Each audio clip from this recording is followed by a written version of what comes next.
Moving on to Bitcoin, again, this actually looks almost exactly like the total chart, the total crypto chart, and that's because Bitcoin is the highest market cap. So Bitcoin makes up most of the total anyway. So that's why you have a similar scenario going on where you have this triple bottom happening. This level here that I drew a while ago, that was resistance 21.7. It bounced off of it twice, but then we broke through it.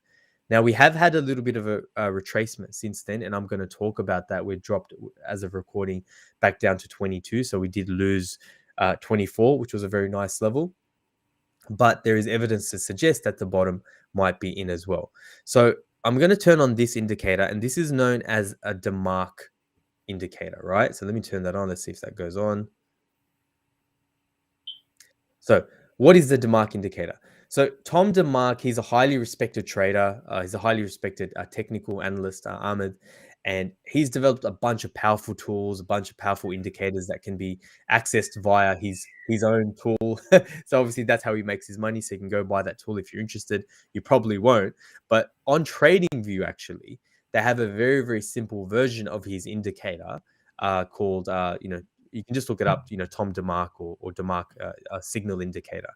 And what it essentially looks at, it gives you a top 9 or a bottom 9 indicator. And what that is, it's based on the direction of consecutive candles before it. So not to get too technical, get into it, this bottom 9 that we had here, it's looking at the consecutive candles before it and giving you a signal whether it's a bottom or a top.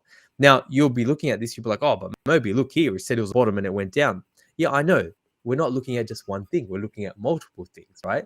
So, it does, in this case too, there was a 9 here, and then we had a gain of 31%, right? We had a top here, a potential top, and it actually didn't really top. It kind of went a little bit higher, but then it went down too, right? So we look at multiple things. So that's one thing.